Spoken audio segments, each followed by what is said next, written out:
Welcome to জৈতিস day. আজকের এপিসোডে থাকছে টপ 5 উইন্টার ফ্লাওয়ারিং প্ল্যান্টস।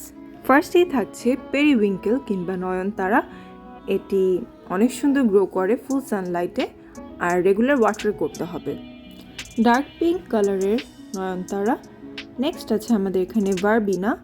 এটা হচ্ছে ডার্ক পার্পল কালারের। এটা বেশি গ্রো করবে না, ছোট গাছ থাকবে, ফুল সানলাইটে, আর রেগুলার ওয়াটার করতে হবে। নেক্সট আছে আমাদের হচ্ছে কসমস। এটা হচ্ছে সালফার কসমস ইয়েলো কালারের। এটাও সেম উইন্টার সিজনের জন্য থাকবে ফ্লাওয়ারটা। আপনাদের এটা রেগুলার ওয়াটার করতে হবে, ফুল সানলাইটে এটা গ্রো করে।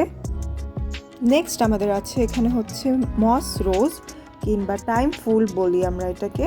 এটা যে কোনো সময় গ্রো করে, সবসময়ই এটাতে ফ্লাওয়ার থাকে। ফুল সানলাইটে এটা বেশি ভালো গ্রো করবে, আর এটাতে প্রতিদিনই প্রায় একটি দুটি ফ্লাওয়ার কিংবা এর থেকেও বেশি ফ্লাওয়ার ব্লুম করবে। আপনাদের এটাকে রেগুলার পানি দিতে হবে। নেক্সট এখানে আছে আমাদের হচ্ছে সেলোসিয়া কিংবা মোরগ ঝুটি ফুল। এটি হচ্ছে একটু ডার্ক মেরুন টাইপের একটি কালারের মধ্যে রেডিশ টাইপের। এটা খুব সুন্দর গ্রো করে ফুল সানলাইটে। এটাতে রেগুলার ওয়াটার করলে এটাতে আরও বুশি ফ্লাওয়ারিং হবে। So that was all my 5 flowering plants. Thanks for watching.